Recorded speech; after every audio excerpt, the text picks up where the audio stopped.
Bonjour à tous, je suis Pierre du site pierre-giraud.fr et je vous souhaite la bienvenue dans ce nouveau tutoriel vidéo. Le but de ce cours est de vous apprendre à coder en HTML et en CSS et que vous compreniez et maîtrisiez ces deux langages informatiques.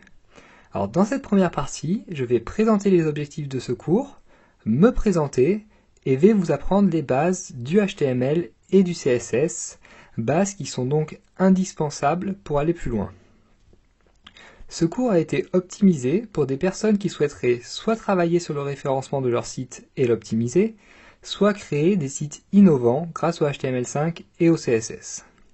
Donc j'ai créé ce cours afin qu'il soit accessible à tous et ai fait en sorte que la difficulté soit graduelle. Je n'ai pas cherché à compliquer ces deux langages qui sont en soi assez simples à maîtriser dans le but de prétendre être une autorité ou quoi que ce soit. Au contraire, ce cours constitue une approche directe et concrète des langages HTML et CSS. Alors pour ceux qui ne me connaissent pas, je suis Pierre, j'ai 24 ans et je suis diplômé d'un Master 2 entrepreneuriat d'une grande école de commerce. Alors j'ai pas beaucoup travaillé en entreprise, mais j'ai à chaque fois préféré des structures start-up où je pouvais vraiment m'exprimer. Donc j'ai entre autres travaillé chez PrestaShop. Donc j'ai déjà créé, depuis mes 18 ans, 5 e-commerce et donc de fait beaucoup étudié les problématiques des startups en général, du e-commerce et de PrestaShop en particulier, mais également les thématiques liées au référencement, aux réseaux sociaux et à la programmation informatique, entre autres. Par ailleurs, si ces problématiques vous intéressent, n'hésitez pas à consulter mon site web pierre-giraud.fr sur lequel vous pourrez trouver davantage de formations, donc sur ces thématiques. Alors je m'efforce de garder un rythme constant d'écriture, environ un tutoriel tous les 2-3 jours, et m'efforce d'avoir une approche unique dans les problématiques traitées afin qu'il y ait vraiment une valeur ajoutée à mon site. N'hésitez pas non plus à vous abonner à ma chaîne YouTube pour être tenu au courant des prochaines vidéos et à me suivre sur mes pages sociales, notamment sur Facebook, Twitter et Google+. Chaque nouvel abonnement est un encouragement de plus pour nous qui faisons ces tutoriels et je vous remercie par avance pour cela. Donc voilà, c'est tout pour la petite page d'autopromotion et maintenant commençons le cours en soi avec cette première question qui me semble essentielle. Pourquoi devoir apprendre les langages HTML et CSS? Alors tout d'abord, il faut savoir que les langages HTML et CSS sont incontournables et ceci pour deux raisons. La première est qu'ils n'ont pas de concurrent, ce qui veut dire qu'il n'existe aucun langage capable de se substituer au HTML ou au CSS. La seconde est que ces deux langages sont à la base de tout projet de développement web. Que vous créiez une application pour mobile, un site e-commerce, un blog ou n'importe quel type de site, vous serez obligé de passer par le HTML et le CSS. Alors cela étant, vous pouvez très bien penser que vous n'aurez jamais besoin de comprendre ou de savoir coder en HTML ou en CSS, étant donné que vous pouvez utiliser soit des solutions toutes faites, soit des éditeurs, donc WYSIWYG, What You See is What You Get, ou encore faire appel à des agences spécialisées. Alors cependant, vous devez savoir d'une part que les éditeurs WYSIWYG ne créeront jamais un code propre et totalement valide. Ensuite, connaître et comprendre les langages HTML et CSS, c'est avant tout pouvoir dialoguer avec les développeurs avec lesquels vous travaillez ou vous allez travailler. En effet, si vous parlez le même langage, c'est beaucoup plus simple de se comprendre, et donc vous économiserez énormément de temps et d'argent. De plus, pour reprendre un petit peu l'idée précédente, connaître les langages HTML et CSS, c'est avoir une base pour comprendre son site, le modifier et résoudre quelques problèmes au besoin. C'est donc faire un premier pas vers l'indépendance. Or, cela me semble essentiel, sinon de maîtriser, au moins de connaître les différents aspects du business dans lequel on est. Donc lorsqu'on crée un site internet, il me semble essentiel de connaître des bases en code. Enfin, donc, apprendre le HTML et le CSS, c'est également un détour indispensable pour optimiser son référencement, en optimisant entre autres l'utilisation des balises pour le HTML ou en utilisant les sprites en CSS. Alors j'espère que je vous ai convaincu. Si oui, on peut passer à la suite et on peut découvrir ce que signifient les initiales HTML et CSS. Alors, HTML est l'abréviation de Hypertext Markup Language, soit en français langage de balisage. Ce langage a été créé en 1991 et n'a qu'une seule fonction qui est de donner du sens et de structurer le contenu. CSS, quant à lui, signifie Cascading Style Sheet, à savoir feuille de style en cascade. C'est un langage qui a été inventé en 1996 et qui a pour rôle de mettre en forme le contenu en lui ajoutant des styles. Alors, il faut savoir que beaucoup de débutants, et même des personnes expérimentées, ont tendance à utiliser un langage pour faire le travail d'un autre. En l'occurrence, on voit souvent le HTML utilisé pour mettre en forme le contenu d'une page. Alors, je ne veux jamais voir cela chez vous, ou du moins si vous faites ça, ne dites pas que je vous ai appris à coder en HTML et en CSS. Retenez bien que le HTML n'est là que pour donner du sens et pour structurer le contenu, c'est-à-dire pour signifier au moteur de recherche comme Google que tel texte est un paragraphe, tel texte est un titre, qu'ici se trouve un lien, ou que tel texte est plus important qu'un autre. Quant au CSS, donc, c'est lui et lui seul qui doit servir à mettre en forme le contenu, à savoir changer la couleur d'un texte, son opacité, sa taille, rajouter des bordures ou souligner par exemple. Donc j'espère que ceci est bien clair pour vous. Retenez bien les fonctions de chaque langage, c'est très très important. Alors, les versions HTML et CSS. Alors, au niveau des versions, les versions actuelles du HTML et du CSS sont HTML5 et CSS3. Alors, ce sont deux versions qui sont non finalisées, ce qui veut dire qu'elles sont encore en développement et en théorie toujours sujettes à changements et à bugs. Cependant, donc ces dernières sont déjà totalement stables, on peut considérer qu'elles sont totalement stables et très largement utilisées, et c'est sur celles-ci que nous allons travailler donc. De plus, donc ces nouvelles versions introduisent des nouvelles fonctionnalités véritablement extraordinaires et très attendues par les développeurs, comme l'insertion simple de vidéos avec le HTML5 par exemple, ou la possibilité de créer des bordures arrondies avec le CSS3. Alors avant d'aller plus loin, j'aimerais dire un petit mot quand même sur le XHTML, même si cela ne rentre pas totalement dans le cadre du cours. Alors le XHTML signifie Extensible HTML, donc c'est un langage qui a été créé en 2000 pour succéder au HTML, et il représente en fait une version plus codifiée et un petit peu plus difficile à utiliser du HTML, qui puise sa source dans le langage XML. Donc il faut savoir que le XHTML a été abandonné en 2009 au profit du développement du HTML5 et a été intégré plus ou moins dans cette nouvelle version d'HTML. Donc c'est à peu près tout. Alors il faut savoir que le XHTML peut toujours être utile pour faire certaines tâches bien précises. Je n'en dirai pas plus sur le XHTML car encore une fois ça ne rentre pas totalement dans le cadre de ce cours.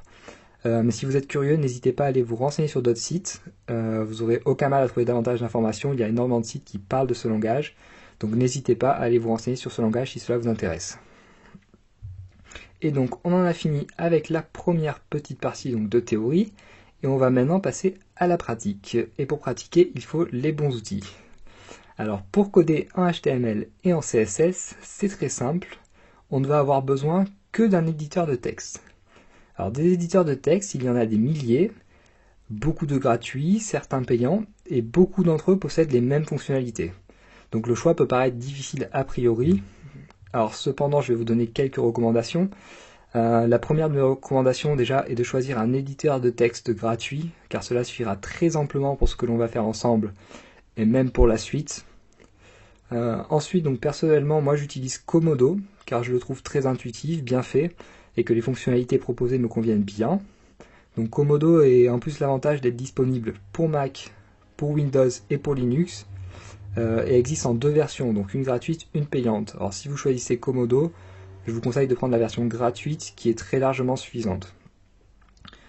Sinon, à part Komodo, donc je peux vous recommander si vous avez Windows, Notepad++, qui est un autre excellent éditeur de texte, qui est certainement l'éditeur de texte le plus connu d'ailleurs. Si vous avez un Mac, TextWrangler est très bien fait aussi, je trouve. Et enfin, si vous êtes sous Linux, Gedit peut être un très bon choix. Donc je vous recommande toutefois d'en essayer plusieurs, ça ne coûte rien, et de choisir celui avec lequel vous êtes le plus à l'aise, car encore une fois, les fonctionnalités des différents éditeurs sont très proches les unes des autres. Donc une dernière recommandation à propos de l'éditeur de texte, une fois que vous l'avez téléchargé et installé et choisi, commencez par changer la couleur de fond. En théorie, lorsque vous ouvrez une nouvelle page dans votre éditeur de texte, elle devrait être blanche. Les éditeurs de texte utilisent le blanc par défaut. Or, vous allez très vite vous rendre compte que le blanc fatigue très vite les yeux et le cerveau lorsque l'on code. Donc je vous conseille de changer le fond de votre éditeur de texte en gris ou en noir, comme vous voulez. Alors pour faire cela, si vous avez un Mac comme moi, il suffit de cliquer sur le nom de l'éditeur dans l'onglet en haut à gauche de votre écran, puis aller dans l'onglet Préférences, puis vous devriez avoir normalement un onglet relatif aux couleurs. Si vous êtes sous Windows et Linux, je ne peux pas vous aider, donc je vais vous laisser chercher, mais ça ne devrait pas être très compliqué. Donc dès que vous avez téléchargé, choisi, installé votre éditeur de texte et que vous avez fait les modifications nécessaires, on va enfin pouvoir passer à la suite et commencer à étudier véritablement les fondations en HTML. Alors il y a 3 termes en HTML dont vous devez absolument comprendre le sens. Ce sont les termes éléments, balises et attributs. Les éléments, tout d'abord, vont servir à définir des objets dans notre page web. L'élément P, par exemple, va servir à définir un paragraphe, tandis que les éléments H1, H2 jusqu'à H6 vont servir à définir des titres d'importance diverses. L'élément A, lui, va servir à définir un lien. Donc les éléments sont eux-mêmes constitués de balises. Dans la plupart des cas, les éléments sont constitués d'une paire de balises avec une balise ouvrante, comme vous pouvez le voir ici avec l'exemple pour l'élément P, et une balise fermante, qui est donc identique à la balise ouvrante, avec seulement un slash précédant le nom de l'élément. Donc, toutefois, certains éléments ne sont constitués que d'une balise, qu'on appelle alors balise orpheline.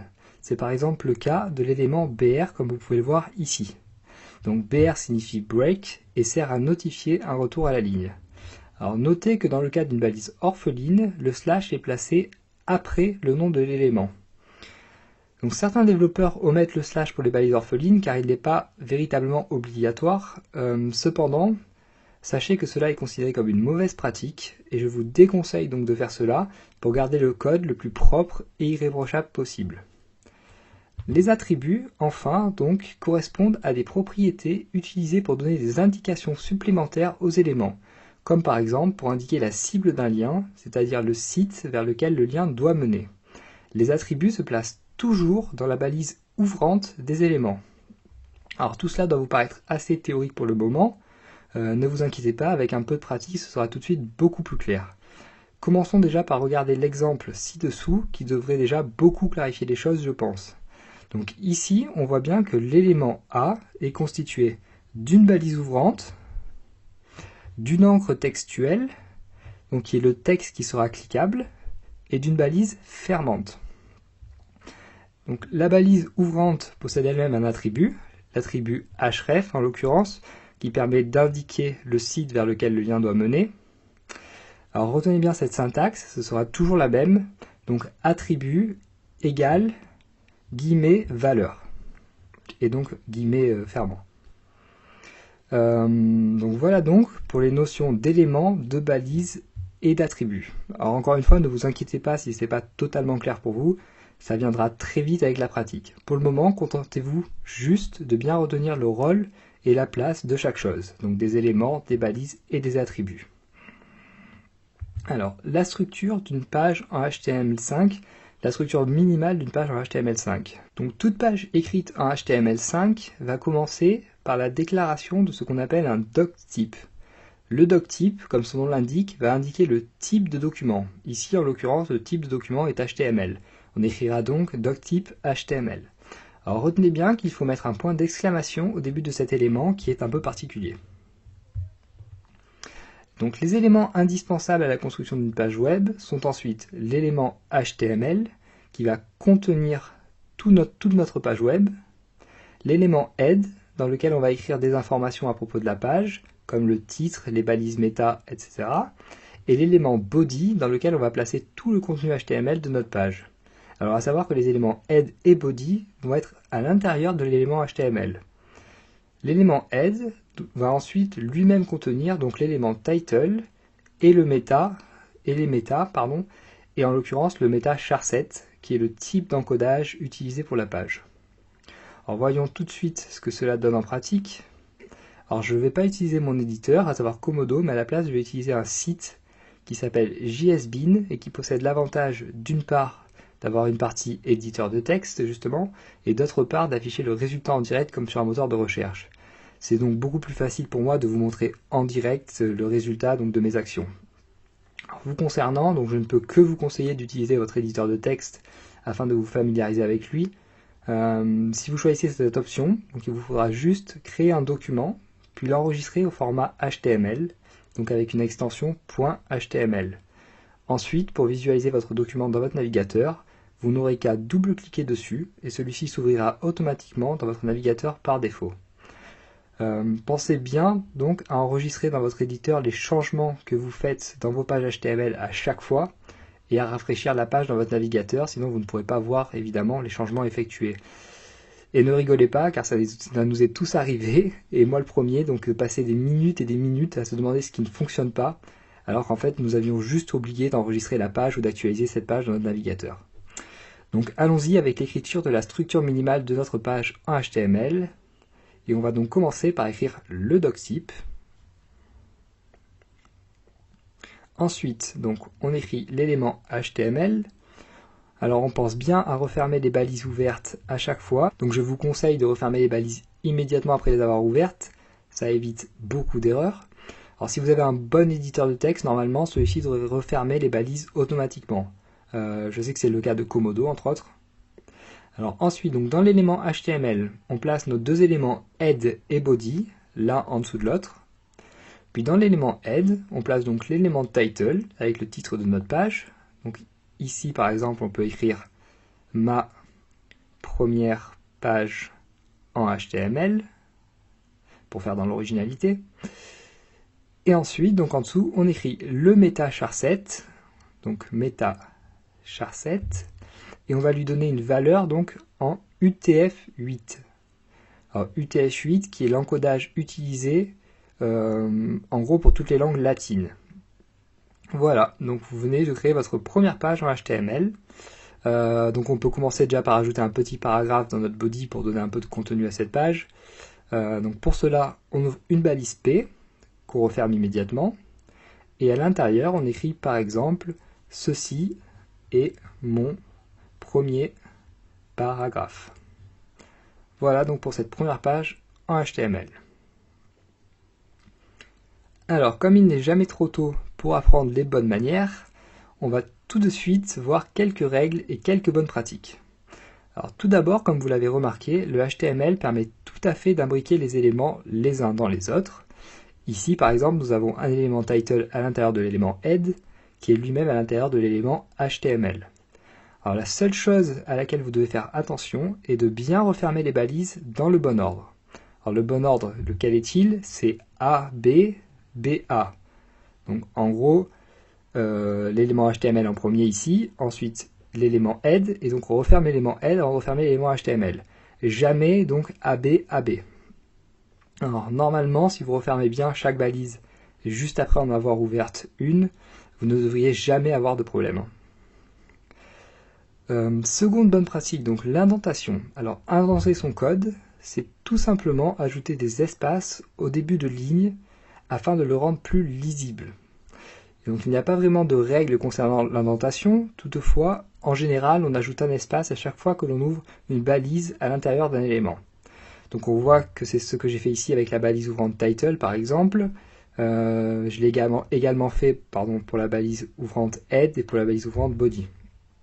Donc, en revanche, vous voyez que je n'ai pas ajouté d'espace supplémentaire pour la balise ouvrante meta par rapport à la balise title, car celle-ci n'est pas contenue donc, dans l'élément title. Alors, indenter permet véritablement d'être plus clair et de rendre votre code à la fois plus lisible et plus professionnel pour vous-même et dans le cas où vous seriez amené à le distribuer. Alors, dernière bonne pratique dont je voulais vous parler pour le moment, le fait de commenter son code. Alors, commenter son code, c'est tout simplement ajouter des commentaires. Les commentaires ne seront pas visibles lors de l'affichage de votre page web dans le navigateur, mais uniquement lorsque quelqu'un regardera le code de votre page. Commenter, ça sert avant tout à comprendre votre code et à s'y retrouver plus facilement. Donc par exemple, dans le cas où vous le distribuez, ou dans le cas où vous reveniez donc retoucher à votre code après une longue période d'attente, et dans le cas où vous auriez oublié donc ce que vous aviez fait. Et alors là, je mets un point d'honneur là-dessus. Commenter, ce n'est pas un luxe, mais c'est vraiment une pratique indispensable. Et c'est ce qui va différencier un développeur moyen d'un bon développeur, véritablement. Donc commenter, ça sert autant pour vous, donc dans le cas où vous reviendriez toucher un code que vous aviez laissé de côté, que pour les personnes donc, qui seraient susceptibles de lire votre code, afin qu'elles comprennent plus rapidement et plus facilement ce que vous avez voulu faire.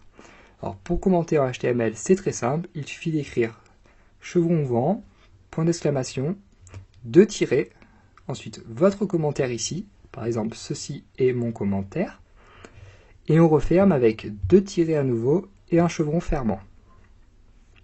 Alors une mise en garde cependant, retenez bien qu'à partir du moment où votre page est sur le web, tout le monde peut lire votre code source, et donc votre code HTML. Ne mettez donc jamais d'informations sensibles, comme des mots de passe par exemple, dans votre code HTML. Si vous ne me croyez pas, on peut faire la démonstration donc immédiatement avec un petit site inconnu qui se nomme Wikipédia. Alors, il me suffit donc d'aller sur le site Wikipédia, la page d'accueil. Donc je clique, admettons, sur français pour arriver donc sur la page d'accueil en français. À partir de là, donc je fais un clic droit, je clique sur afficher le code source de la page, et vous voyez que j'ai accès donc à tout le code HTML de la page en question. Donc vous voyez bien toutes les balises et tout le code HTML. Alors retenez bien que tout le monde donc peut lire votre code HTML sur votre site. Donc faites donc juste attention aux informations que vous laissez donc en commentaire notamment et dans votre code HTML. Évitez les informations sensibles comme je vous l'ai dit. Et donc reprenons donc notre page HTML là où on l'avait laissée, et il est maintenant temps d'apprendre de nouveaux éléments donc pour étoffer notre connaissance du HTML. Alors on va donc commencer avec les éléments les plus utilisés et les plus simples à utiliser, les éléments P, les éléments de type H, donc H1, H2 jusqu'à H6, et l'élément BR que nous avons déjà tous aperçu. Donc l'élément P, nous l'avons déjà dit, sert à définir des paragraphes. Alors vous pouvez créer autant de paragraphes que vous le voulez dans votre page HTML, et à chaque nouveau paragraphe, un retour à la ligne est automatiquement effectué. Alors nous verrons plus tard pourquoi. Pour le moment, retenez juste que vous pouvez créer autant de paragraphes que vous voulez et qu'il y a un retour à la ligne à chaque nouveau paragraphe. Donc l'élément BR, lui, sert à faire un retour à la ligne. On l'utilise donc en général à l'intérieur d'un élément P. Enfin, donc les éléments H1, H2, H3, H4, H5 et H6 servent tous à définir des titres du plus important pour H1 au moins important pour H6. Pour le moment, donc, retenez que nous n'avons le droit de n'utiliser qu'un seul titre H1 par page HTML. Nous verrons par la suite que ce n'est pas totalement vrai, mais pour le moment, retenez cela afin que ce soit le plus clair pour vous, pour simplifier les choses pour le moment. En revanche, donc, vous pouvez utiliser autant de titres H2, H3, H4, H5 et H6 que vous le souhaitez dans votre page HTML, du moment que cela reste cohérent, évidemment. N'oubliez pas que les éléments en HTML servent à donner une valeur sémantique au contenu. Et en pratique, d'ailleurs, on n'utilisera que très rarement les titres de niveau 4, 5 et 6. Alors, donc commençons par écrire déjà quelques titres et quelques paragraphes afin de voir le résultat dans le navigateur. Alors par exemple H1, donc ceci est mon premier titre. Et donc mettons juste un retour à la ligne dans notre paragraphe, hop, par exemple au milieu ici. Voilà, très bien. Alors comme vous l'avez remarqué, les titres apparaissent en gras et ont des tailles différentes de celles des paragraphes dans votre navigateur. Donc là, si on veut écrire un titre H2 et H3, donc juste pour l'exemple, donc H2, ceci est notre titre, et H3, ceci est un titre de niveau 3. Voilà. Vous voyez que les titres ont chacun une taille différente et ont des tailles différentes de notre paragraphe. Alors c'est là où j'en reviens à mon premier point. Vous ne devez jamais utiliser des éléments HTML pour mettre en forme le contenu. Et d'ailleurs, je pense que vous avez compris maintenant pourquoi beaucoup de débutants font l'erreur, car c'est vrai que c'est tentant. Alors donc j'entends par là que vous ne devez jamais utiliser d'éléments H1 si vous voulez mettre le texte en grand et en gras. La taille et le poids du texte donc ne sont que le résultat d'interprétation et de la mise en forme automatique en fait que fait votre navigateur de vos balises. Pour mettre un texte en grand ou en gras, on utilisera les propriétés du langage CSS. Donc rappelez-vous le CSS seulement pour changer la mise en forme du contenu. On pourrait également utiliser donc le CSS pour retirer cette même mise en gras et pour redonner une taille normale à nos titres si on le souhaite. Ça, c'est pas un problème. Alors, continuons dans la découverte de nos éléments HTML avec maintenant 3 nouveaux éléments, les éléments strong, EM et mark. Alors l'élément strong tout d'abord va être utilisé pour indiquer au moteur de recherche qu'un contenu est particulièrement important. L'élément strong tout d'abord va être utilisé pour indiquer au moteur de recherche qu'un contenu est particulièrement important, afin que celui-ci soit donc traité avec plus d'importance. L'élément EM ensuite, donc pour EM pour emphasis ou emphase, est en fait assez proche de l'élément strong, car il sert lui aussi à indiquer qu'un contenu est important, mais moins important tout de même qu'un contenu qui sera placé entre les balises strong. Alors si vous vous demandez l'intérêt de ces éléments, il est avant tout dans l'optimisation du référencement de votre site. En effet, donc normalement, vous devriez avoir ciblé des mots-clés et essayer d'être bien référencé sur ces mots. Les balises strong et EM vous aident entre autres à atteindre ce but. Enfin, donc l'élément mark est utilisé pour faire ressortir du contenu. Alors ce contenu ne sera pas forcément considéré comme important, mais cette balise peut servir dans le cas de l'affichage de résultats suite à une recherche d'un de vos visiteurs par exemple. Alors utilisons tout de suite ces éléments en pratique. Alors pour cela on va créer un autre paragraphe. Donc ceci est un autre paragraphe. Et donc on va utiliser par exemple l'élément strong autour du mot paragraphe.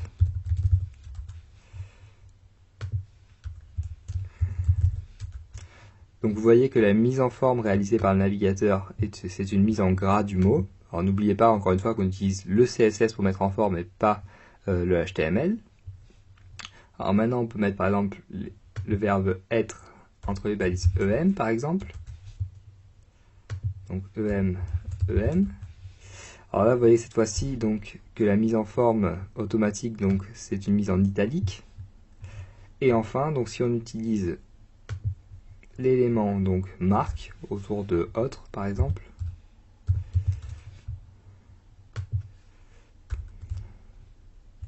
mark donc on s'aperçoit donc que le mot est surligné en jaune.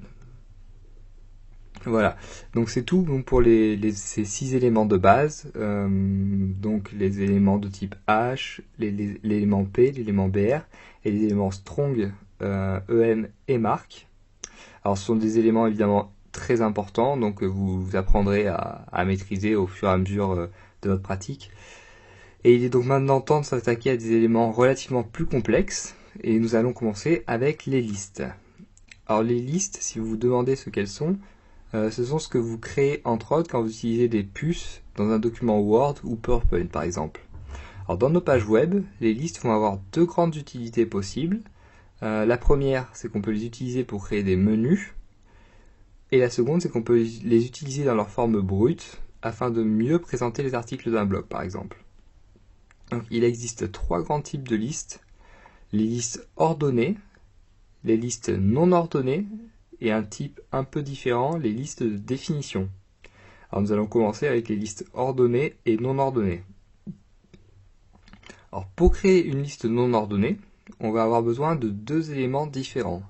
L'élément UL tout d'abord, qui va contenir la liste et qui est l'abréviation de Unordered List, et l'élément LI qu'on va utiliser pour chaque élément de la liste. Alors voyons tout de suite un exemple de liste non ordonnée. Alors par exemple, donc on se place sous notre deuxième paragraphe. Alors on ouvre une balise donc UL, ensuite une balise LI. Là on met le premier élément de notre liste, par exemple fraise. On referme donc, on réouvre un autre élément. Deuxième élément donc route par exemple. On referme. Et troisième élément maison. Et donc on referme ensuite notre liste. Donc vous voyez, une liste non ordonnée, ça ressemble à cela. Alors là, vous comprenez donc bien pourquoi j'utilise une liste non ordonnée, tout simplement car il n'y a pas de relation de subordination, ni même de cohérence dans cette liste, donc il n'y avait aucune raison d'utiliser une liste ordonnée. Alors pour créer une liste ordonnée maintenant, on va simplement remplacer l'élément UL par un élément OL, donc qui signifie ordered list cette fois-ci. Donc si on prend un exemple, donc on crée sous cette liste, donc OL, donc toujours pareil, LI, introduction, LI, thèse défendue, et troisième élément, alors je mets que 3 éléments, je pourrais en mettre beaucoup plus, hein. Conclusion par exemple. Voilà, on referme bien la liste. Et donc on voit bien la différence entre les deux types de listes. Donc la liste ordonnée possède véritablement un aspect de subordination, donc d'ordre ou de classement, quoi. Alors dernier type de liste donc, que nous allons voir ensemble, les listes de définition. Alors les listes de définition sont utilisées tout simplement pour définir des termes, comme leur nom l'indique. Alors on va devoir utiliser 3 éléments différents cette fois-ci pour créer une liste de définition. Un élément DL tout d'abord, donc qui signifie Definition List, un élément DT qui signifie Definition Term, et un élément DD donc pour la définition en soi. Alors la seule règle à retenir lorsque l'on crée une liste de définition, c'est que l'on doit absolument placer l'élément DT avant l'élément DD. En revanche, on peut très bien associer plusieurs termes à une même définition, ou plusieurs définitions à un même terme, ça il n'y a aucun problème. Alors voyons un exemple immédiatement donc avec en définissant par exemple le mot HTML. Alors on commence avec notre élément definition list, ensuite notre élément definition term dans lequel on met le terme à définir, donc ici HTML, on referme l'élément et donc ensuite pardon, on ouvre une balise DD et par exemple HTML et l'abréviation de Hypertext Markup Language. Et on referme donc notre balise DD, puis on referme notre balise DL. Voilà, donc là on vient de créer une liste de définition. Alors voilà, donc vous voyez bien que les listes sont très simples à créer en soi. N'hésitez pas à vous entraîner et à les utiliser par la suite car celles-ci ne contiennent vraiment que des avantages. Alors une dernière chose sur les listes dont je voulais vous parler, la possibilité d'imbriquer des listes les unes dans les autres. Donc pour faire cela, vous allez voir c'est également très simple, il suffit de commencer une première liste, puis d'en ouvrir une seconde avant de fermer un élément de cette première liste. Alors par exemple, donc on peut commencer, imaginons avec une liste ordonnée, donc OL. Alors on va reprendre une liste à 3 termes, hein, comme on a l'habitude. Par exemple, natation, vélo et course à pied. Ça fera un bon clin d'œil aux triathlètes. Voilà, donc on referme cette première liste. Et donc dans celle-ci, on va créer une liste non ordonnée. Alors on pourrait très bien créer une liste ordonnée dans une liste ordonnée, il n'y a pas de problème. On va donc créer ça au niveau de natation par exemple. Donc on se place ici, donc avant de fermer l'élément.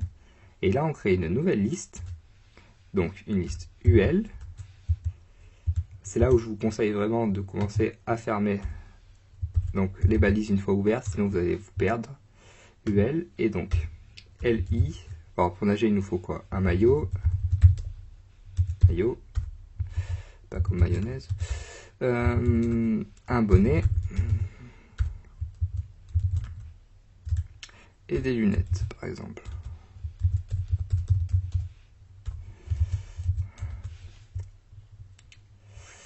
Et voilà, donc vous avez créé donc des listes imbriquées.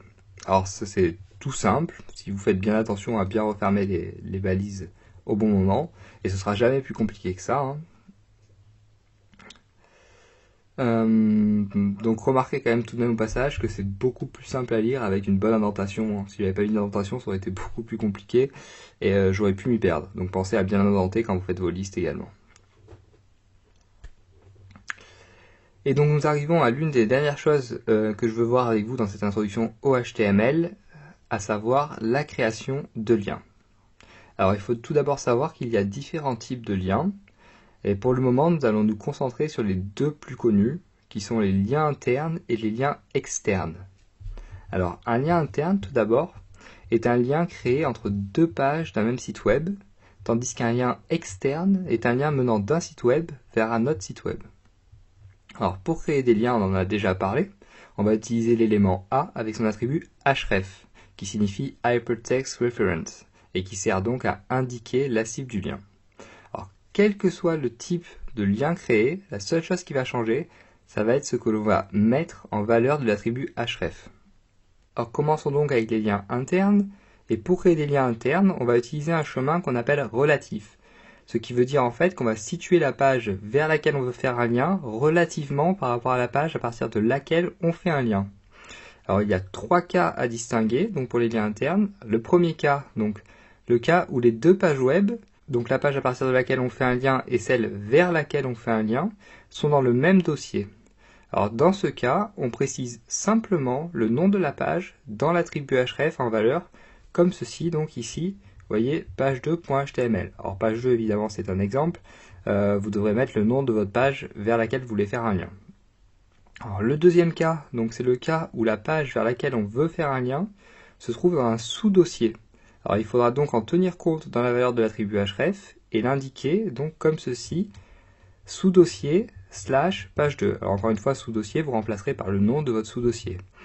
D'ailleurs, j'en profite pour vous dire que quand vous enregistrez des fichiers, que ce soit HTML, CSS ou même des dossiers ou des pages web, essayez de ne pas mettre d'espace autant que possible, car c'est considéré comme une mauvaise pratique. Donc utilisez plutôt des underscores si vous avez plusieurs mots à mettre, ou mettez tout en un mot, comme je l'ai fait là. Donc on pourrait également utiliser un underscore comme ceci. Mais ne mettez pas d'espace, c'est pas considéré comme une bonne pratique, vraiment pas.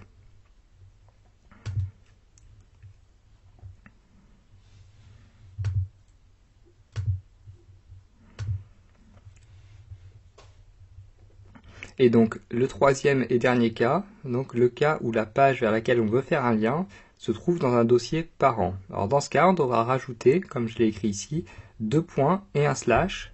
Et donc on devra rajouter autant de fois 2 points et un slash qu'il y aura de niveau de parenté donc entre la page qu'on souhaite atteindre et la page sur laquelle on est.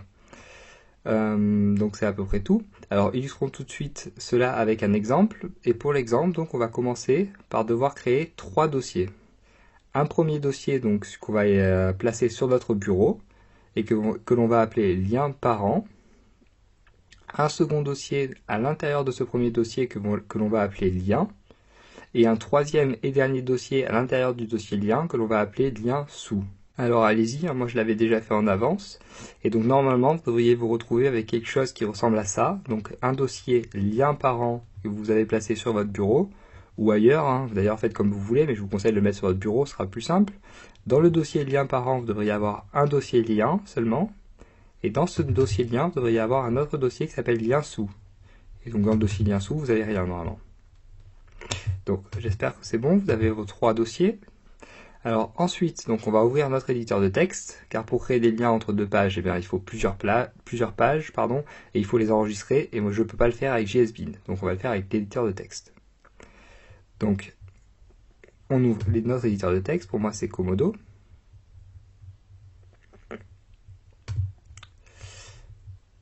Et donc on va commencer par créer une première page. Et donc on va tout de suite commencer par enregistrer notre page au format HTML.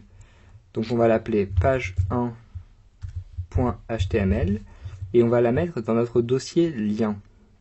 Donc on sauvegarde, très bien. Alors on écrit la structure minimale d'un fichier HTML, vous devriez commencer à avoir l'habitude. Donc doctype HTML. Ensuite l'élément HTML. À l'intérieur donc l'élément head dans lequel on met le titre. Alors on va la nommer ma page 1 par exemple. Sous le titre, donc le meta charset qu'on définit comme d'habitude en UTF-8. On n'oublie pas donc le slash après, à la fin. Ensuite, donc sous l'élément head, un élément body. Et dans l'élément body, on va mettre un élément P Donc ceci est ma page 1 par exemple. Voilà, très bien. Donc là on enregistre, donc CTRL S ou commande S selon que vous soyez sous PC ou sous Mac. Donc maintenant ce qu'on va faire, c'est qu'on va copier donc cette structure. On va créer un nouveau document. Donc on va coller et on va juste remplacer ma page 1 par ma page 2. Et ceci est ma page 1 par ceci est ma deuxième page. Ce sera plus joli quand même. C'est ma deuxième page. Donc toujours pareil, on enregistre au format HTML, toujours dans le dossier de lien. Et donc on va enregistrer donc sous le nom page 2.html. Très bien. Donc on réitère l'opération une troisième fois. Donc on copie, on ouvre un nouveau fichier, on colle. Cette fois-ci on remplace donc page 2 par page 3. Et ceci est ma donc troisième page. Alors j'espère que jusqu'ici vous suivez. Donc on enregistre, toujours pareil. Et cette fois-ci on va placer la page dans le dossier lien sous. Et donc on l'enregistre sous le nom page 3.html. Très bien. Et donc on va faire ça une dernière fois. Donc, nouveau fichier, coller, on remplace page 3 par page 4, et ceci est ma troisième page, par ceci ma quatrième page. Voilà, donc on enregistre, et cette fois-ci on enregistre dans le dossier lien parent.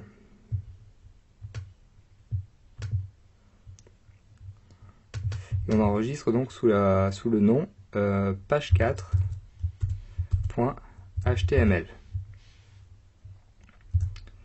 Voilà, très bien. Donc, en théorie, donc, vous devriez avoir... Alors, vous devriez avoir la page 1 et 2 dans le dossier lien. La page 3 dans le dossier lien sous. Et donc la page 4 dans le dossier lien parent. Donc si tout est bon, on va pouvoir passer à la suite et on va pouvoir vraiment... Donc si tout est bon, on va pouvoir passer à la suite et véritablement créer les liens donc, de notre page 1 vers nos autres pages, donc nos pages 2, 3 et 4. Alors, pour cela, donc, on repart sur la page 1. Donc, on crée un nouveau paragraphe. Ce paragraphe contient un lien vers la page 2, par exemple. Et donc, on va créer notre encre autour de page 2. Donc pour cela, on se met juste avant le page. Donc A, href, jusque là on connaît, égale. Donc vu que notre page 2 est dans le même dossier que notre page 1, on n'a qu'à indiquer donc l'adresse de la page 2. Donc c'est page2.html, tout simplement. On referme. Et donc on met bien le page 2 entre les balises A. Hop. On enregistre. On crée un autre paragraphe. Maintenant, pour faire un lien vers la page 3, donc ce paragraphe amène vers la page 3.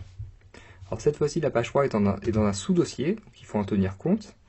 Alors ahref égale, donc notre sous-dossier s'appelle lien underscore sous slash page 3.html. On referme les guillemets. On referme et on met le texte page 3 entre les balises A. Très bien. Et donc un dernier paragraphe donc pour faire un lien vers la page 4. Ce paragraphe, je vais y arriver, oui. Va tout droit vers la page 4. Et donc la page 4, cette fois-ci, est dans un dossier parent. Donc égal 2.1 slash page 4.html. Hop, on referme et on met bien page 4 au milieu. Donc on enregistre maintenant. Et donc on va ouvrir notre page 1. Donc qui se trouve dans notre dossier de lien. Donc on double-clique dessus. La page s'ouvre donc normalement dans votre navigateur. Alors ne faites pas attention à ça, hein, c'est juste que donc mon format d'encodage ne va pas bien supporter les accents avec Safari, c'est pas grave. Et donc là, vous êtes sur votre page 1. Donc vous voyez bien qu'on a nos 3 paragraphes avec nos liens. Et donc on va voir s'ils marchent tout simplement. Donc on clique dessus sur page 2. On voit qu'on arrive bien sur la page 2. Donc celui-là marche, parfait. La page 3, on est bien également sur la page 3. Et la page 4, on arrive également sur la page 4. Donc tout marche parfaitement bien. Alors voilà donc tout simplement pour les liens internes. Donc pour les liens externes maintenant, alors ça va être plus simple. Donc en fait il suffit d'écrire l'URL du site donc vers laquelle on veut faire un lien en valeur de l'attribut href.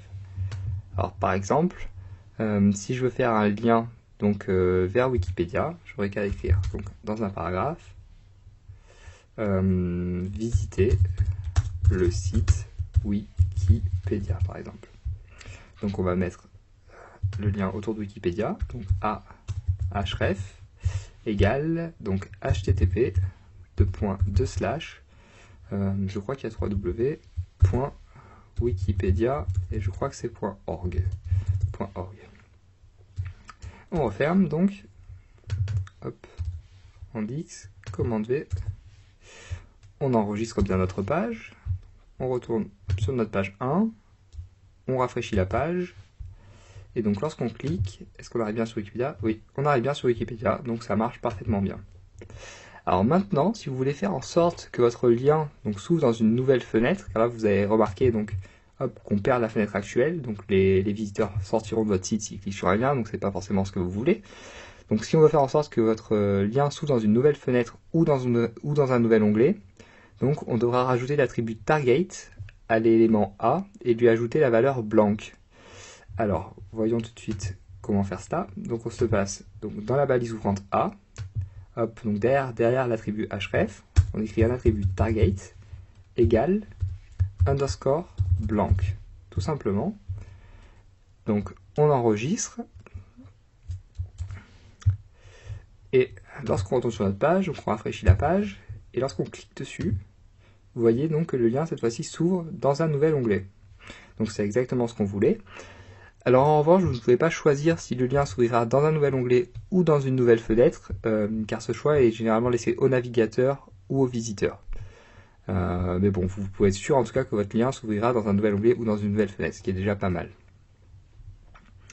Alors ensuite, donc, là on a parlé des liens internes et des liens externes. Il faut savoir qu'il existe d'autres types de liens, donc en dehors de ces deux types de liens. Et j'aimerais donc vous parler de 3 d'entre eux. Les liens de type encre tout d'abord. Les liens pour envoyer un mail et les liens pour télécharger un fichier. Alors commençons avec les liens de type encre. Ce sont des liens menant à un autre endroit en fait de la même page web. Alors cela peut être utile dans le cas par exemple d'une page web qui serait très longue et si vous voulez que vos visiteurs aient accès à une section en particulier rapidement, par exemple sur le site Wikipédia. Donc si je vais sur, c'est un très bon exemple Wikipédia. Donc si je cherche donc un article. Donc par exemple HTML, voilà, donc vous voyez que là vous avez un sommaire, et donc ça ce sont des liens de type encre. Lorsque vous cliquez dessus, par exemple si je clique sur description de HTML, j'arrive directement à description de HTML. Donc c'est ce qu'on va apprendre à faire tout de suite. Alors tout d'abord, donc pour tester les liens de type encre, il va nous falloir rajouter quelques lignes de texte dans notre page HTML, donc il faut que la page soit assez longue. Alors je vous conseille tout simplement de prendre cet article qui est très bien, par exemple. Hop, on va prendre tout ça. Alors vous n'en faites pas pour la mise en forme, hein, c'est pas bien grave pour le moment. Voilà, donc on copie. Hop, on va coller tout ça dans un nouveau paragraphe. Alors c'est pas très propre, hein, mais bon, c'est pour l'exemple. Voilà, donc là on a beaucoup de texte, vous voyez. Très bien. Donc si on enregistre et qu'on voit ce que ça donne sur notre navigateur, ça doit être suffisant, je pense. Voilà, très bien. Donc évidemment, donc la mise en forme est très très sale, mais bon, c'est pas grave, encore une fois, c'est pour l'exemple. Alors donc pour créer une encre maintenant, donc on va commencer déjà par ajouter un attribut ID en fait à une balise ouvrante HTML, donc à l'endroit où l'on veut envoyer le visiteur. Alors par exemple, si on veut envoyer le visiteur à 1997 par exemple, alors déjà il nous faut une balise. Donc là pour l'exemple on va mettre une balise H2 par exemple. Donc c'est pas... Normalement, il ne faut pas trop utiliser les balises pour faire ce genre de choses, mais bon, c'est pas bien grave pour le moment, c'est pour l'exemple. Donc H2, donc ID. ID, donc égal, il faut lui donner une valeur. Donc la valeur, on va lui donner, quelle valeur on va lui donner? On va lui donner par exemple encre 97. Donc, très bien. Et alors ensuite, donc ce qu'il faut faire, maintenant il faut vraiment créer le lien en soi. Donc pour cela, donc on va toujours utiliser notre élément A avec son attribut href. Donc on réinvente pas la roue à chaque fois, hein. Mais cette fois-ci, donc on va placer un dièse avant d'écrire la valeur de l'attribut href. Donc, par exemple, on peut écrire donc ici dans ce paragraphe-là, donc pour aller à 1997 immédiatement, cliquez ici. Et donc autour de cliquer ici, on va créer notre A, href, égale donc, ouvrez les guillemets, alors dièse, alors le nom qu'on a donné donc c'était encre 97, et on referme les guillemets tout simplement, on referme la balise, et on met bien le cliquer ici, entre les balises A, on enregistre, donc vous avez bien compris ce qu'on a fait, hein. Tout d'abord on a créé donc l'encre en soi, donc h2id avec le nom de notre encre, et ensuite on a créé le lien, donc avec le dièse, donc qui veut bien dire que c'est une encre, autour donc des mots cliqués ici. Et donc si on retourne maintenant sur notre page, donc on l'actualise, alors on voit bien déjà que notre 97 est sous forme de titre, et lorsqu'on clique, vous allez voir, on est ramené donc à 97. Alors là on n'est pas ramené, normalement 97 est en haut de la page, on n'est pas ramené plus bas que ça car on n'a pas assez de texte là, hein. Je suis déjà en bas de ma page en fait. Mais bon, théoriquement, donc 97 devrait être en haut de la page, si on avait eu plus de texte en dessous. Donc voilà pour les liens de type encre, tout simplement. Alors ça peut être très utile si vous créez par exemple des articles assez longs, donc pour que vos visiteurs puissent avoir accès à une partie de l'article très rapidement et très facilement. Donc n'hésitez pas à utiliser ce type de lien. Alors ensuite, donc pour envoyer un mail, donc pour créer un lien pour envoyer un mail, donc on va tout simplement utiliser la valeur mail_to à l'attribut href. Alors pour cela, on crée un autre paragraphe et donc on va écrire par exemple envoyez-moi un mail. Alors on va créer notre lien autour de mail, donc a href égale, donc toujours ouvrir les guillemets, mail_to en un seul mot, deux points. Et donc là, vous mettrez votre adresse mail. Alors, par exemple, moi, je vais mettre exemple@mail.com. On referme les guillemets. Hop, on referme la balise. On met le mail entre les balises. On enregistre donc. On retourne sur notre page pour tester. On actualise la page. Donc, notre paragraphe est ici. Et lorsqu'on clique sur mail, vous allez voir que notre messagerie par défaut va s'ouvrir automatiquement. Et donc vous voyez que le champ mail est déjà pré-rempli. Donc ça c'est pour envoyer donc un mail, enfin pour que vos visiteurs puissent simplement vous envoyer un mail. Et donc dernier type maintenant de lien que je voulais voir avec vous, donc le lien pour faire télécharger un fichier à vos visiteurs, pardon. Alors pour cela, il nous faut déjà un fichier à télécharger, donc au format PDF, XLS, zip, quel qu'il soit, donc ça c'est pas bien grave, ce sera très bien. Donc, par exemple, là, je vais créer donc, dans le même dossier donc, que ma page 1 pour que ce soit plus simple. Donc, je vais créer un fichier. Donc, par exemple, en fait, je vais prendre ma page 1. Moi, je vais la compresser. Comme ça, j'aurai une archive au format zip, donc qui s'appelle page1.html.zip.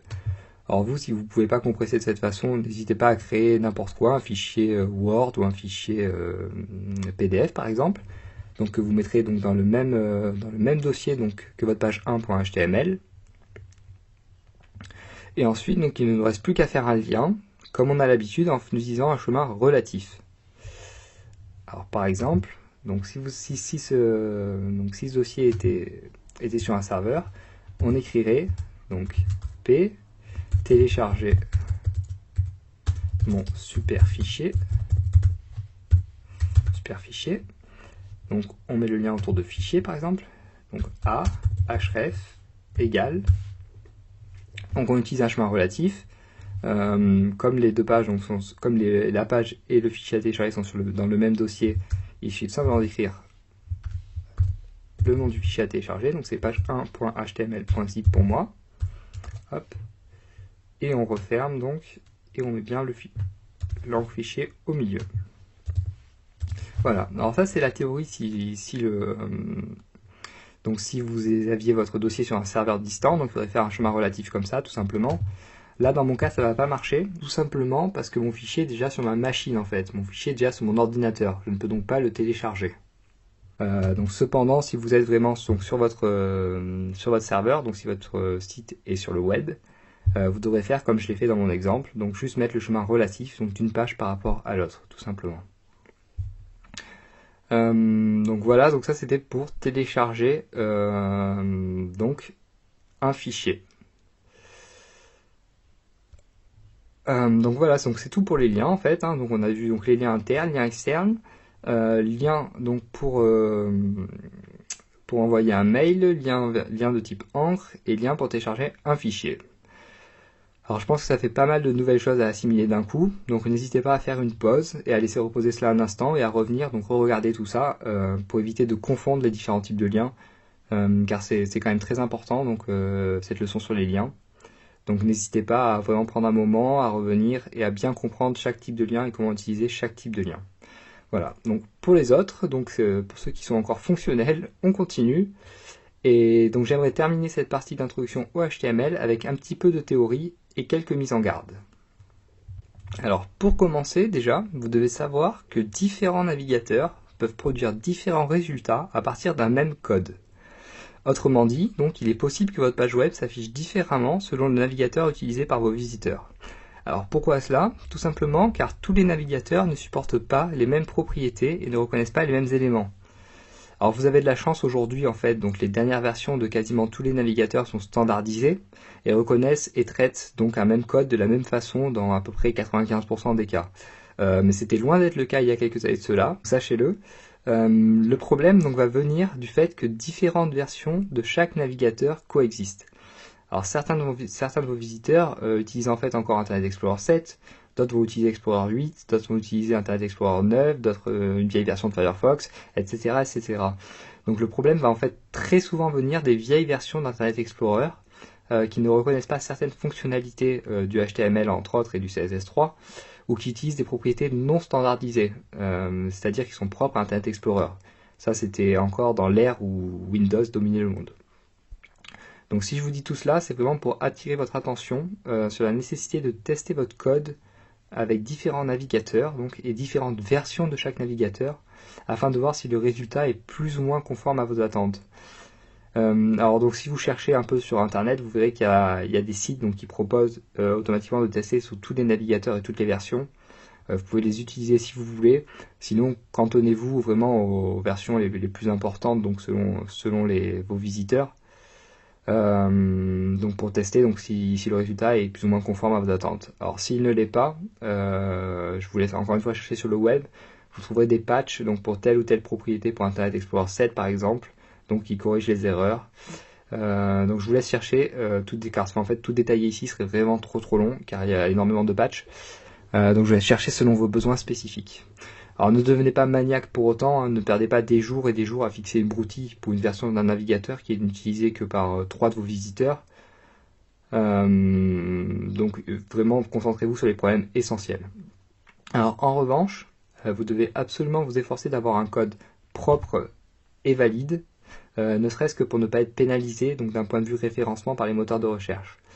Alors pour vérifier la validité de votre code, le W3C, donc le World Wide Web Consortium, donc l'autorité en matière de codification des langages informatiques, met à notre disposition différents outils et notamment des validateurs HTML et CSS.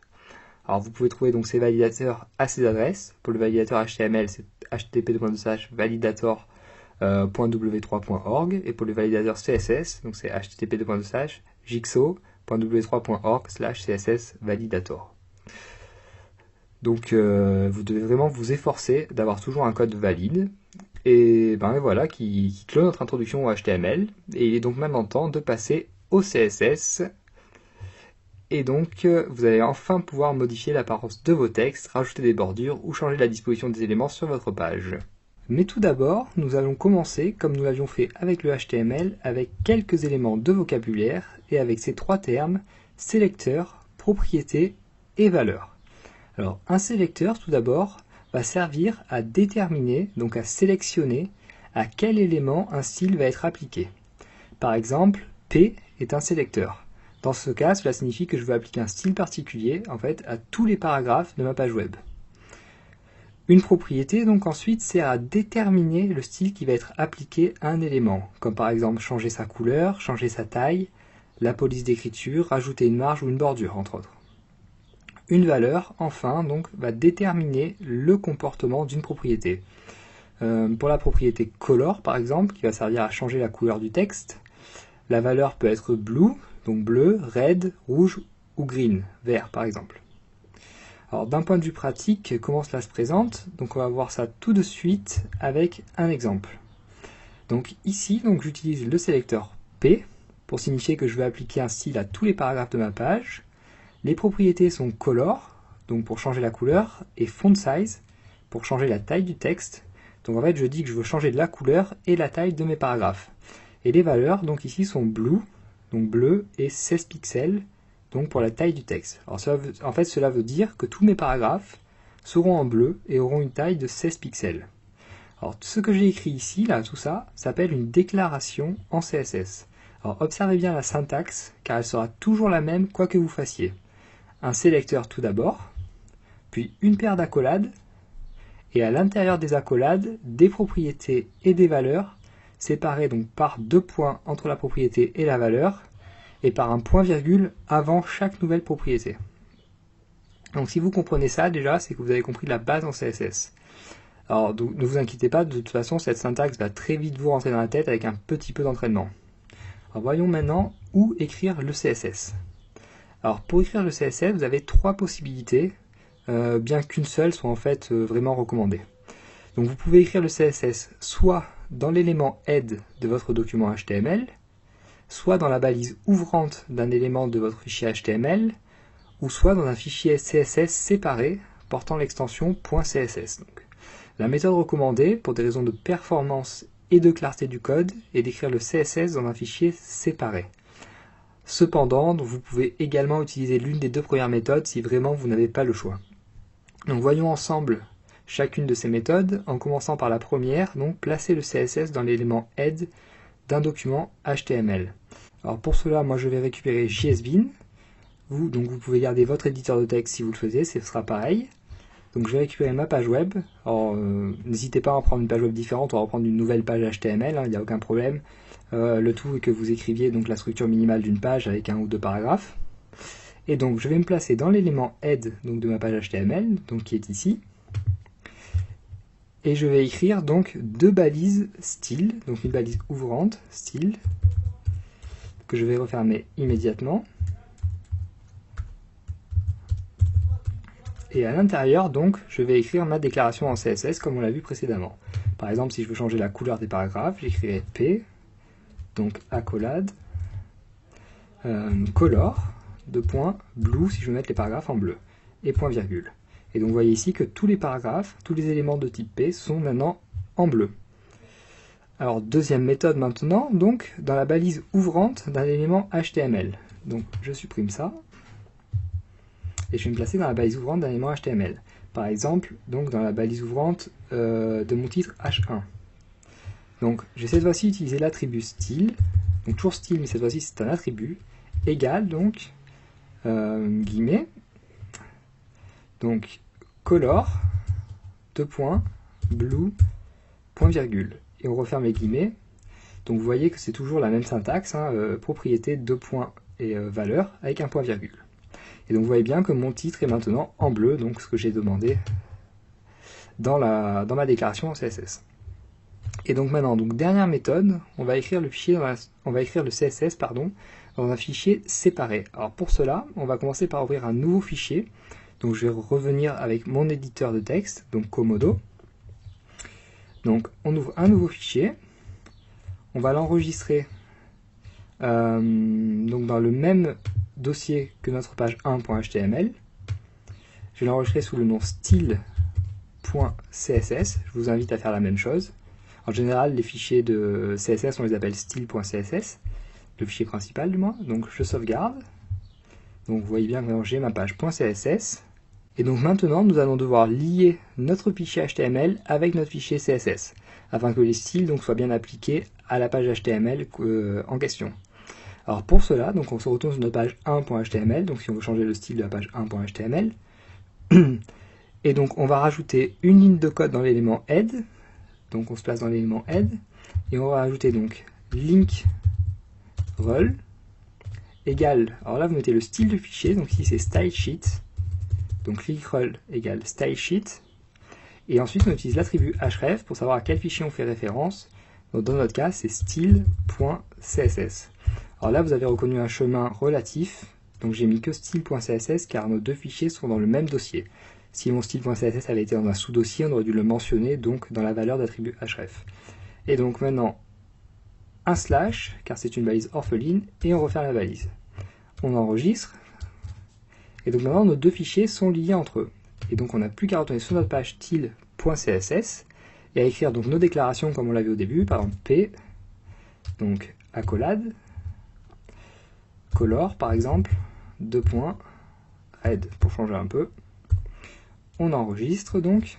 Ensuite, on ouvre notre page HTML donc. Et on voit que tous les paragraphes, tous les éléments de type paragraphe sont maintenant bien en rouge. Donc vous voyez que les trois méthodes reviennent au même, mais encore une fois, donc la méthode qui est à privilégier, c'est la méthode dans une feuille de style séparée. Donc pour cette fois, je l'ai fait avec vous avec l'éditeur de texte, mais dorénavant, je vais utiliser l'option CSS de JSBean, donc qui est ici, et qui me permet d'écrire en CSS. Et donc en fait, vous pouvez considérer que c'est équivalent d'utiliser cette option que de créer un fichier CSS séparé. Mais c'est beaucoup plus simple pour moi pour vous expliquer, ce sera beaucoup plus clair pour vous je pense, vu qu'on voit les changements en direct et que comme ça vous avez accès, vous avez une vue sur le fichier HTML, le fichier CSS et donc le résultat en direct. Donc par exemple, pour que vous en soyez bien sûr, si je veux par exemple changer mon titre H2, j'ai qu'à mettre H2, donc j'ouvre les accolades et je change la couleur en vert, color, green. Et donc vous voyez bien que mon titre est bien en vert. Donc c'est exactement pareil. Donc considérez que c'est un petit peu comme si j'avais donc créé une fichier CSS séparé. Donc voilà donc pour les sélecteurs, les propriétés et les valeurs. Donc enchaînons maintenant avec les commentaires en CSS. Donc on a déjà vu que l'on pouvait commenter un HTML. Et bien cela est également possible donc en CSS. Et même plus qu'une possibilité, je dirais que c'est un devoir. Car en effet, donc les fichiers CSS sont très rapidement très longs, et beaucoup plus longs que les fichiers HTML, entre autres. Donc si vous ne commentez pas, vous serez très vite perdu. De plus, si vous distribuez votre code, encore une fois, je pense que la personne sera contente d'avoir quelques lignes de commentaires pour l'aider à trouver ce qu'elle cherche, au milieu de 2000 lignes de code. Alors pour écrire un commentaire en CSS, donc on se place en dehors des déclarations, et on doit tout simplement écrire donc un slash, étoile, et donc vous écrivez votre commentaire, par exemple je suis un commentaire CSS, et on referme avec une étoile et un slash. Et donc vous voyez que là ça apparaît en vert, alors dans la plupart des éditeurs de texte ça apparaît en vert, donc cette ligne est la ligne commentée, donc c'est un commentaire en CSS.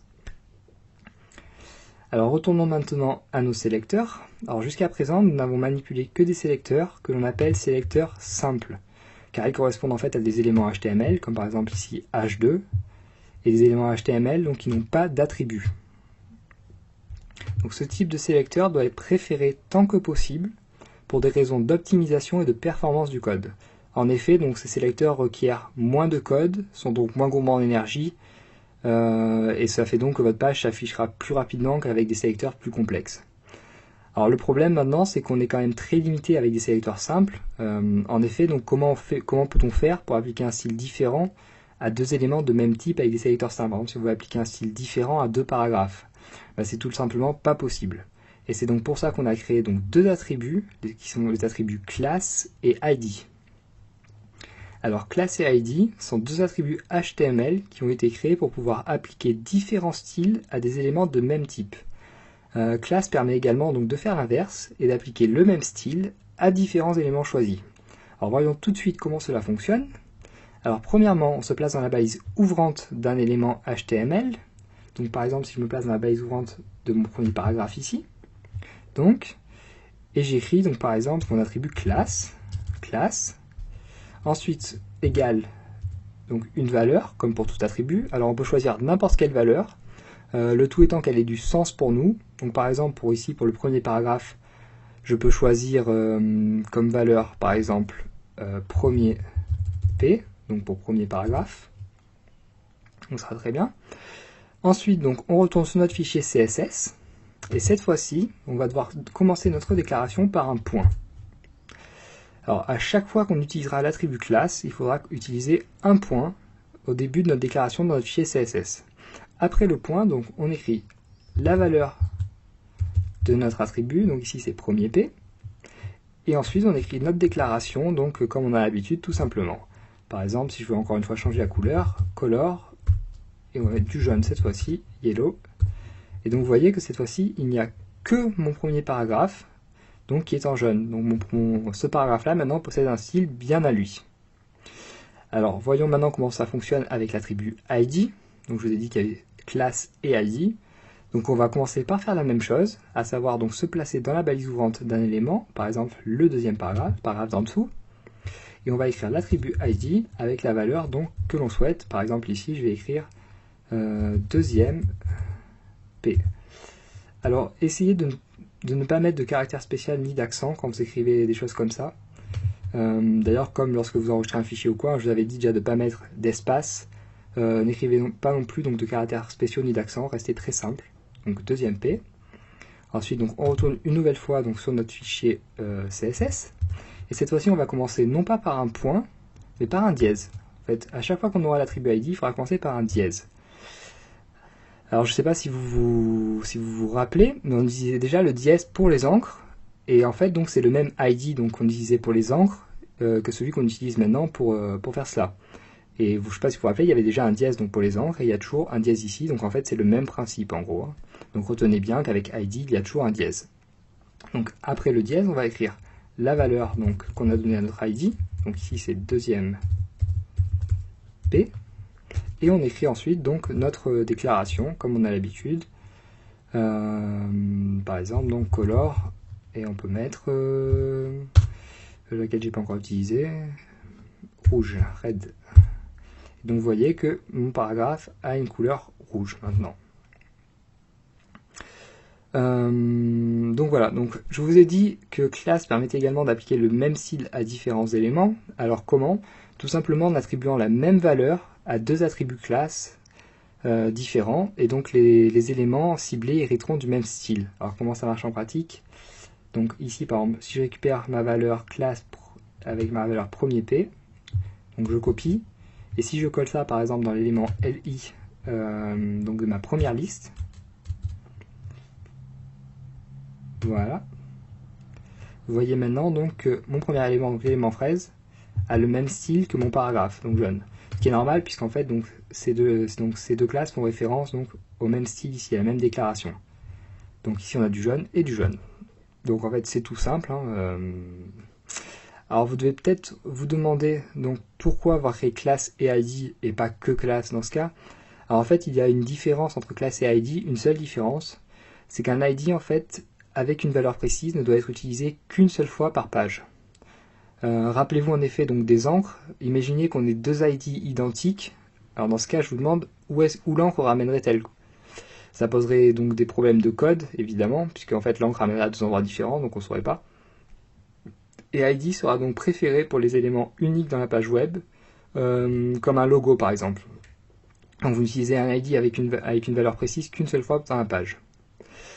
Alors cependant, donc on est encore toujours un petit peu limité au niveau de nos sélecteurs, car on peut appliquer de style qu'à du contenu possédant des balises pour le moment. En effet, on ne peut pas pour le moment appliquer du style à un mot, par exemple au mot autre, donc autre donc plutôt au mot titre, donc de mon titre H3. On ne sait pas le faire pour le moment. Et donc c'est pour remédier à ce problème que l'on a créé deux nouveaux éléments HTML qui n'ont aucune valeur sémantique, mais qui servent seulement de conteneur. Ces éléments sont donc les éléments div et span. Alors attention, comme je viens de le dire, div et span n'ont pas de valeur sémantique, ce qui va en fait à l'encontre même du rôle du HTML. Donc ce sont donc des éléments à n'utiliser que si vous n'avez pas d'autre choix. Il sera toujours apprécié de s'en passer lorsque c'est possible. Donc n'utilisez vraiment div et span que si vous n'avez pas d'autre choix. Alors comment on utilise les éléments div et span? On place tout simplement donc les balises autour du contenu auquel on veut donner un style, puis on applique les attributs classe ou ID avec une valeur comme on vient de le voir.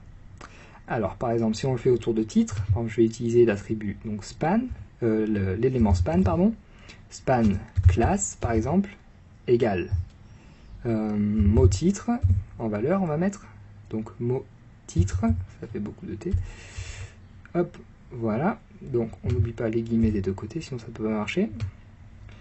Et donc ensuite on retourne sur notre feuille CSS, un point, la valeur donc qui est mot titre, on ouvre donc les crochets, et on va mettre par exemple donc color, il reste quoi comme color, purple, donc violet. Et donc vous voyez que j'ai mal fait les choses apparemment, parce qu'il n'y a pas, ah oui, évidemment j'ai oublié de fermer la balise, ça peut pas marcher, donc on ferme de l'autre côté du titre, et donc vous voyez que seul le mot titre maintenant est en violet. Autant pour moi, c'était mon erreur. Alors, comme vous vous en doutez, il y a également une différence donc, entre les éléments, les deux éléments span et div. En effet, donc l'un est de type block et l'autre de type inline, et on va voir tout de suite ce que cela signifie.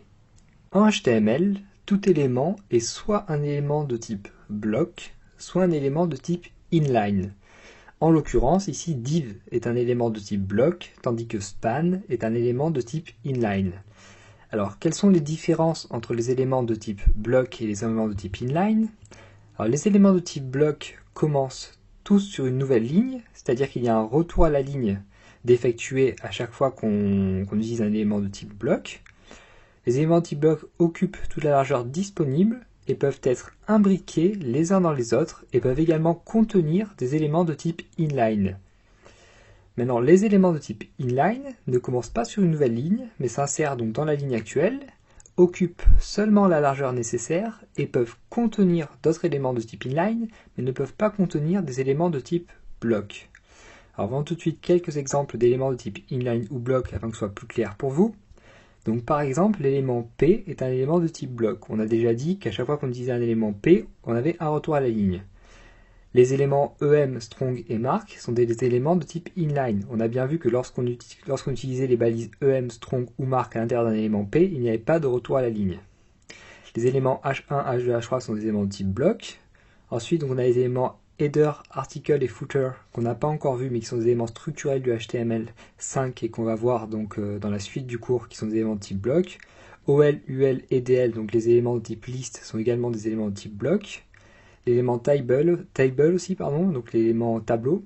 Et les éléments A, donc pour le lien, et IMG pour image sont des éléments de type inline. Donc je vous donne ces quelques éléments en tant qu'exemple, sachant que c'est les éléments les plus utilisés.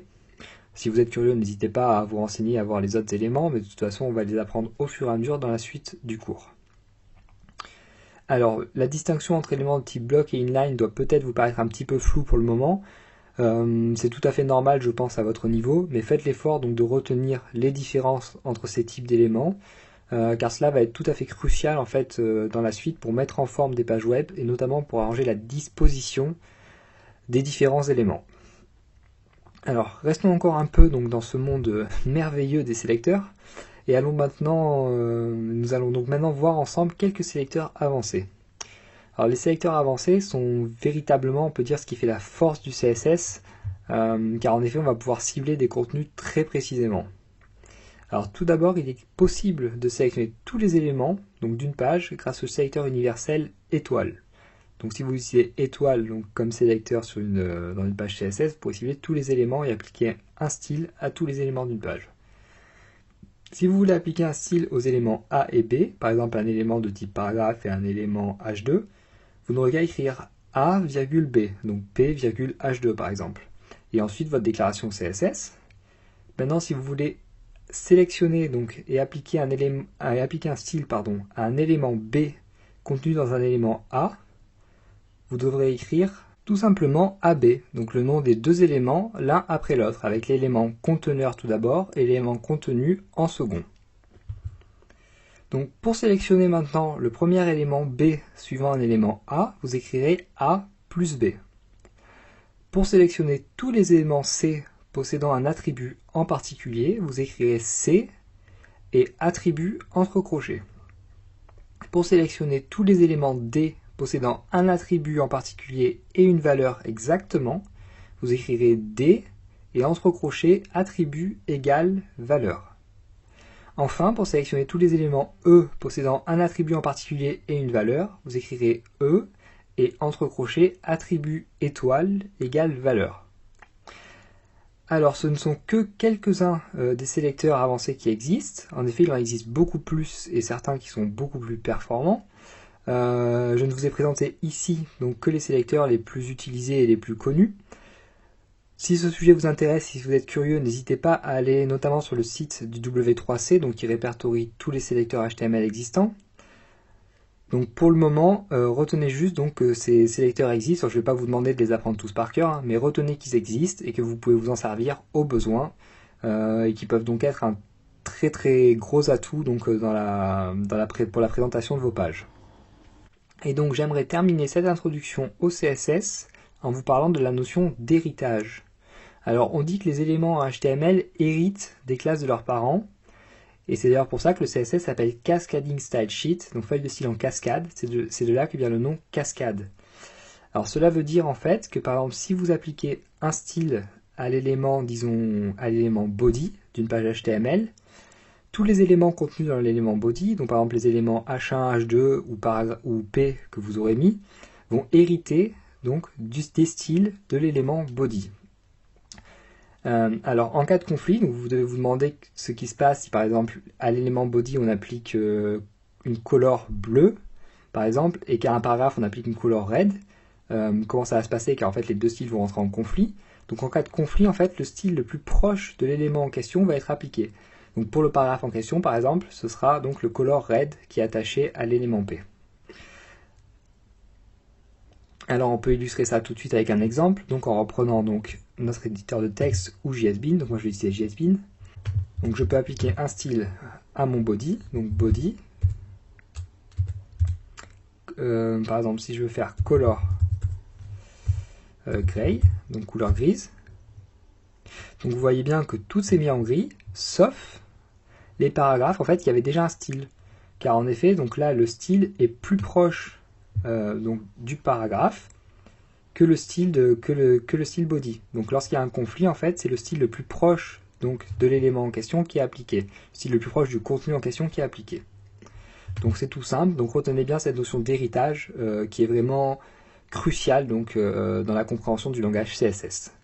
Donc voilà pour notre introduction donc, qui se termine ici, et donc je vous donne rendez-vous pour un prochain cours, donc pour la partie 2 de notre cours complet sur HTML et CSS. D'ici là, apprenez bien, et à la prochaine.